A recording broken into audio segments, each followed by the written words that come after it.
Uh, James Rood is an associate professor in the Department of Resource Economics and Environmental Sociology at the University of Alberta.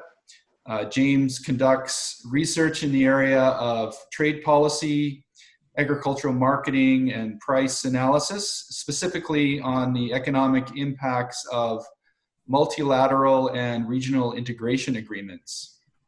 He has published a recent article on COVID-19 in the Canadian beef sector, as well as prior research on various Canadian agricultural policy instruments.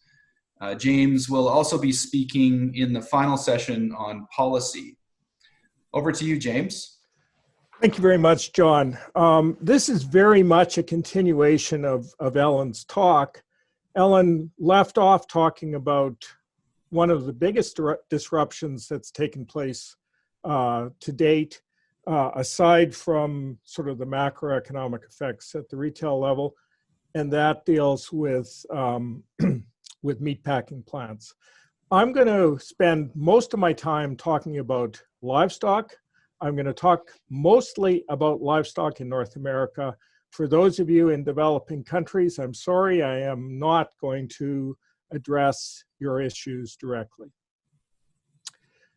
The first issue that I'd like to draw your attention to is the question of what happens when we have a shock such as the shutdown of packing plants across North America. What happens to wholesale prices and what happens to farm prices? So we've seen an effect where wholesale prices go up, farm prices go down. There have been concerns on a lot of different fronts, from everybody as disreputable as Trump to people who should possibly even know better. What I want to state from the beginning is that there are strong economic reasons to believe that wholesale prices would go up and farm prices would go down when you have a shock such as the closure of meatpacking plants. I'm going to give you a very simplified model. It's going to be at two levels. We have a quantity of animals and we have a quantity of meat. It's almost like Douglas Adams' restaurant at the end of the universe, where this bovine-like object comes out and offers herself up as a waitress, then proceeds to butcher herself and then provides the final meal. So what we're going to do here is we are going to convert animals into meat on a one-to-one basis. So carcass weights are all equivalent, but we're going to have different prices. So the way this model is set up, it has a vertical level to it. At the top, we have the wholesale level. At the bottom, we have the farm level. We cannot determine price determination by equating a wholesale demand to a farm demand. So rather, what we have to do is account for a per unit processing cost, which shifts the farm level demand curve, or shifts our effective demand curve down. So the farm level demand curve is equal to the wholesale level demand curve minus a processing cost. Because this model is so simplified, we haven't identified trade separately. Presumably it would be showing up as part of a total demand. But what we do have is a margin between the farm price and the wholesale price. This margin equals the per unit processing cost.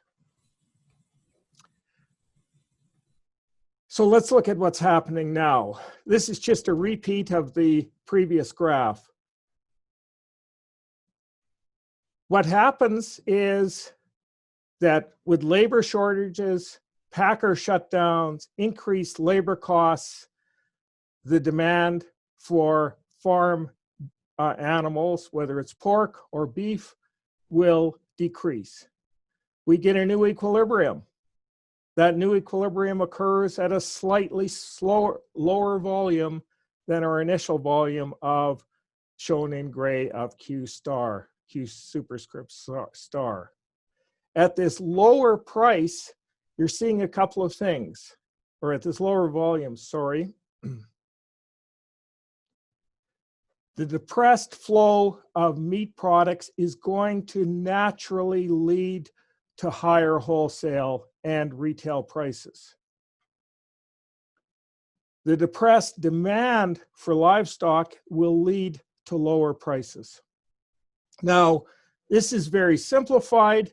Ellen said something about, or showed diagrams with income elasticities becoming more inelastic. Well, price elasticities, everything is going to become more inelastic with respect to these disruptions associated with COVID-19, and with more inelastic demands, the price impacts are going to be even larger. What I've shown here is a relatively small increase in the wholesale price and a much bigger decrease in the farm price.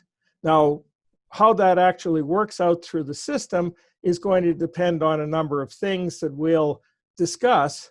But the first point that I'd want to make is that you will have this increase in the gap between those prices, whether there is market power being exercised or not.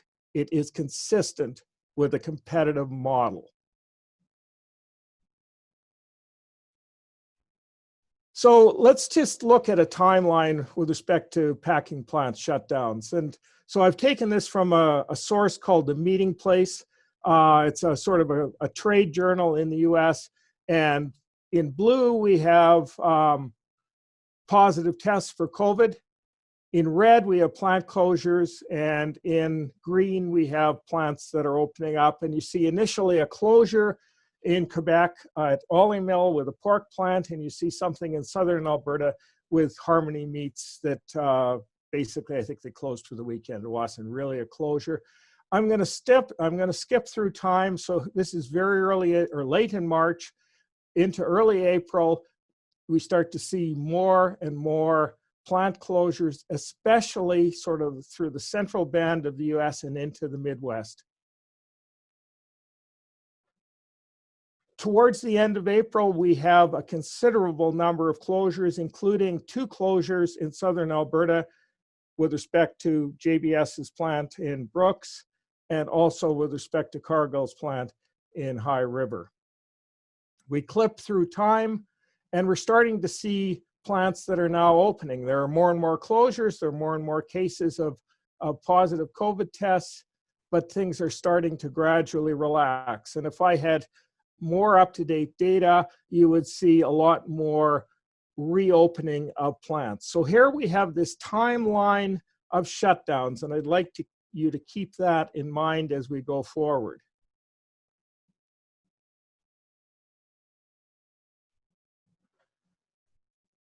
So the shutdowns in terms of slaughter capacity. In the left-hand side, I'm going to consider cattle. So we're going to consider Canadian slaughter capacity with data coming from a group known as CanFax, and I'll consider US weekly slaughter capacity from the US Department Ag Marketing Service.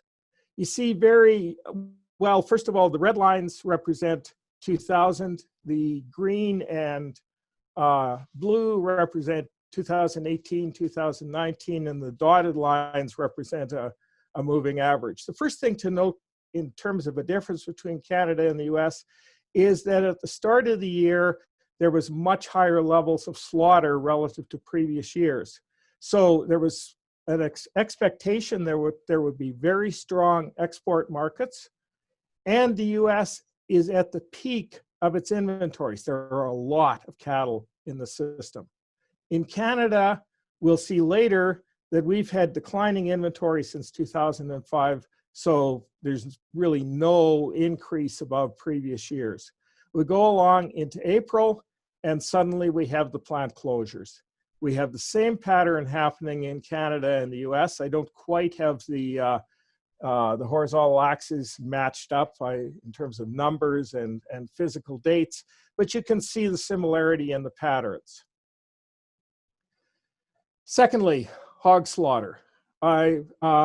I'm going to look at the US first, then we'll look at Canada. I didn't have quite as nice a series for Canada. I had to actually get the Canadian numbers from the USDA, and I'm not able to make comparable graphs. So US weekly hog slaughter as you start the year also indicates a relatively large inventory of hogs.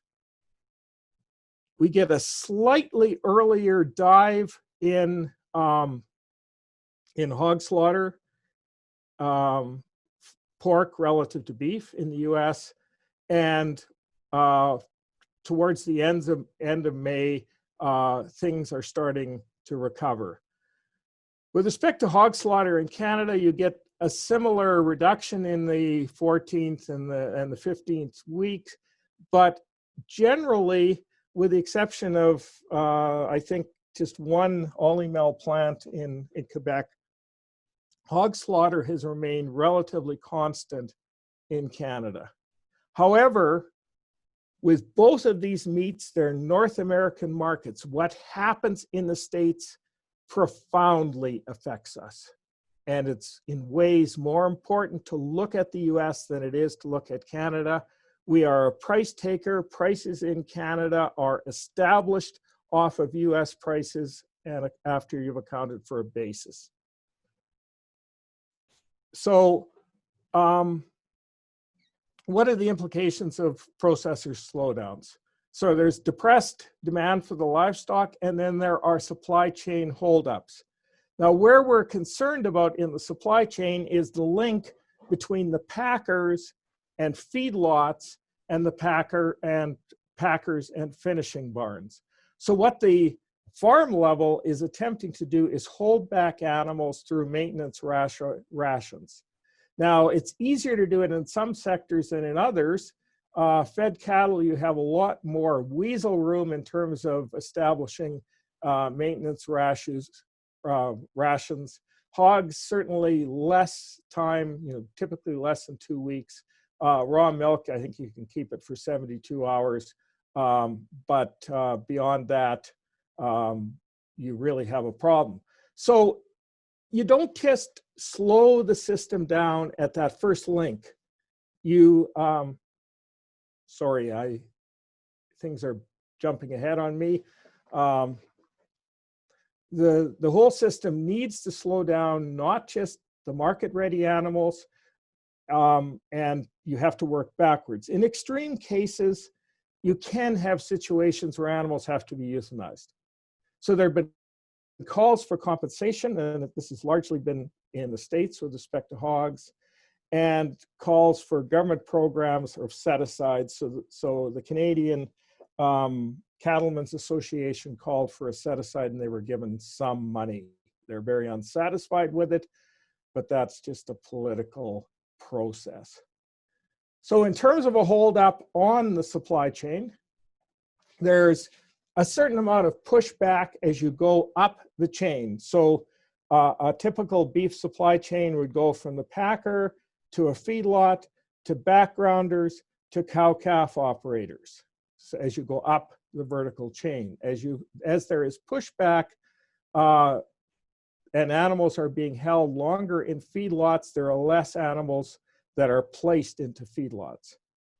Now, this is going to be less of an issue for beef than other sectors. The majority of the calves are born, as early as January, but certainly in the early spring, and they are on pasture now.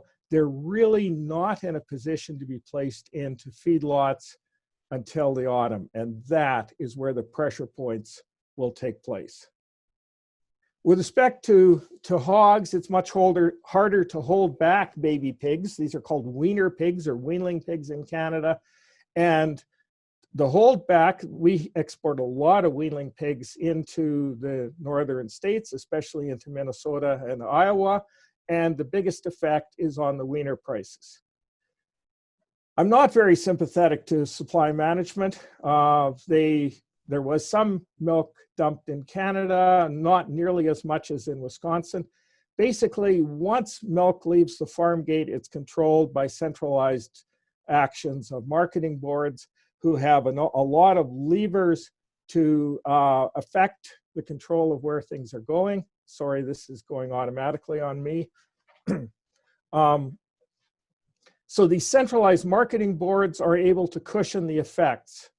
It's probably the only good thing that I'd have to say about supply management relative to the effects that it has on consumers in terms of regressive taxes, in terms of the effects that it has for industry, for others entering the industry. What happens to prices? Well, let's look at wholesale prices first of all, and that wholesale prices for beef. A cutout basically deals with the 8 primals from a carcass. We take each of these components, it could be the loin, it could be the rump, we add them back in and we get a total price, and you can see that as you head into the end of April and into May, the price in the US, the cutout price increases dramatically. If we go back to the second slide that I had, it implied that the incidence should actually be following more on the farm sector than on the retail, than on the wholesale sector. Here's what's happening at the farm sector. The red line is declining throughout. It really declines starting in April, where we had this combination of plant closures. Similar graphs in Canada. This isn't even comparable because I'm only able to get data up to, I think, the 11th or 12th week. And really the other graph is well into the 20s. The price effects in Canada are very similar. Some of the differences in prices over the years have had to do more with exchange rates than anything else. Going back to the farm level, we're provided with, the red line shows 2020 weekly fed steer prices. So in both Canada and the US, we're seeing prices that are in the order, or price reductions that are in the order of 25 to 30%, with much more dramatic changes in wholesale prices.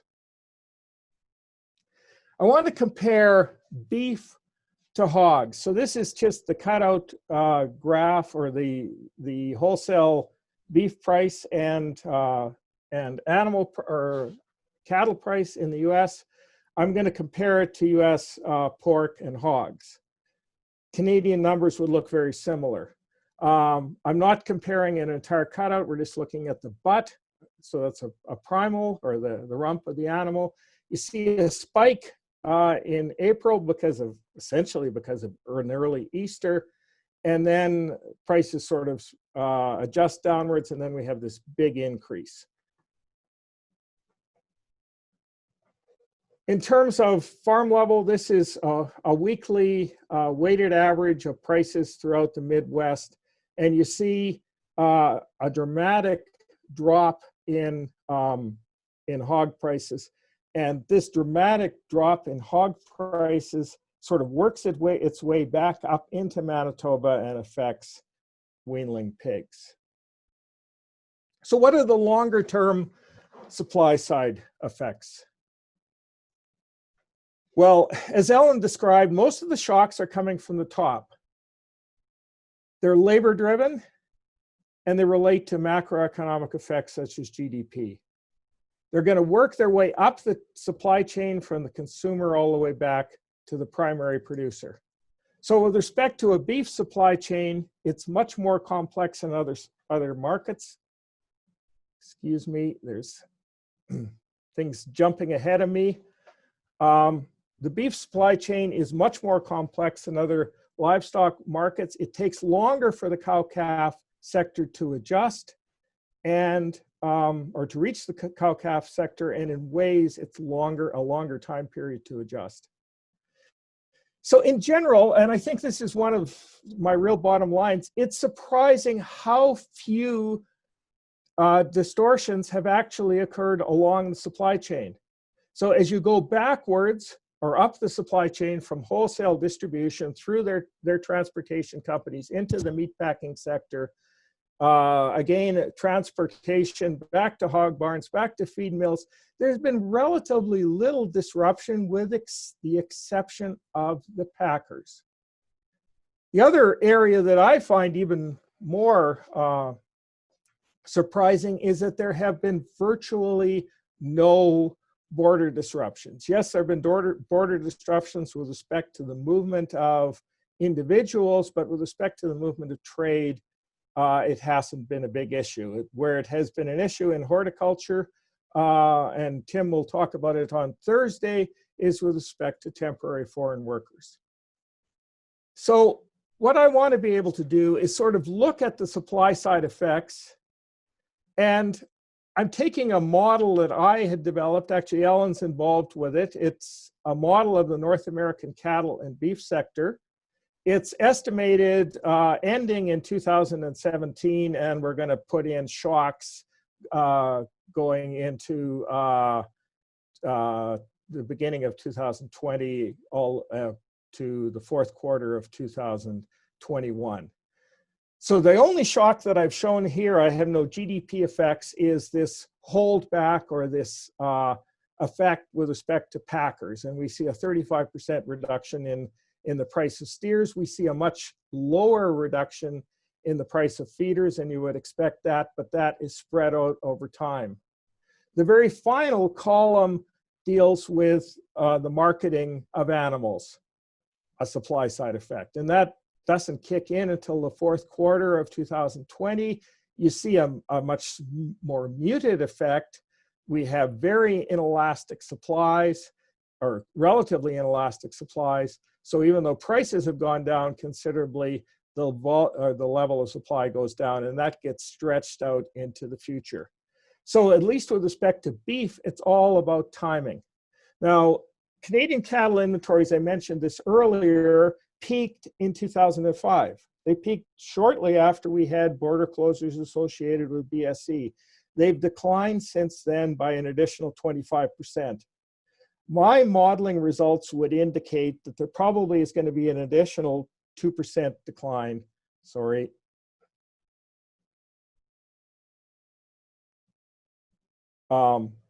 with respect to cattle inventories.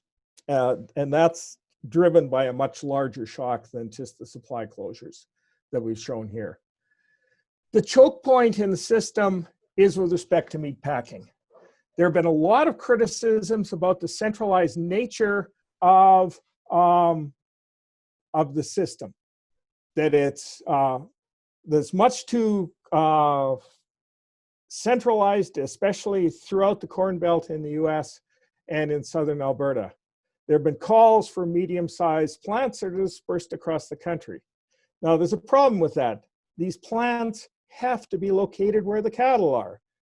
In Canada, most of the fed cattle are in southern Alberta. Likewise, most of the cow-calf operations are in Saskatchewan and Alberta. You're going to have centralization. Plants are basically large refrigerators where you're disassembling the product. No one really knows what the impacts would have been with respect to these smaller or medium-sized plants. Certainly, because they're diversified across areas, there may have been some reduction in the incidence because of the diversification. But there are a couple of things going on here that very much affect the sector. First of all, there's going to be a trade-off in efficiencies versus several things. So historically, there have been the efficiencies are related to economies of scale. The economies of scale occur because there are a lot of fixed costs. You can reduce the unit fixed costs by spreading it over more animals. There's been a lot of studies looking at whether packers exercise market power in North America. I've done one as well as a lot in the States. And typically you're finding that the scale effects or the reduction in prices from scale economies far exceed any market power that would take place. With respect to stress time resilience, well, I guess you're trading off efficiencies with having smaller plants that are more resilient. But as I said, I think you have to be very careful about just what works. We have some history with respect to attempts of starting small and medium-sized packing plants after the border closure in Canada. And for the most part, these startups did not work. So I view this as a situation where in the end, scale probably will dominate. There still is a labor issue. Animals are very heterogeneous, but eventually I think there will be more and more robotics substituting for labor. So what happens to the Canadian meat sector? Well, in the short run, there's significant growth potential for both beef and pork. African swine fever has devastated hogs in China, and there is a lot of meat demand in Asia. When the system stabilizes and you need larger plants to fill in export markets, I think you'll be able to recapture some of that market. What about the longer term? Well, Alan talked about plant-based meats. I'm sure there are comments about local agriculture. Certainly there's pushback with respect to climate change and greenhouse gas emissions from cattle. I'm not even going to speculate where it's going. Certainly there will be pressures to reduce the size of the herd. You have to keep in mind that the herd in Canada has been declining significantly, and COVID-19 will add additional pressures. You add on these long-term factors, and the prospects may not be that, or may be relatively gloomy. So John, I'm going to pass it back to you at this point.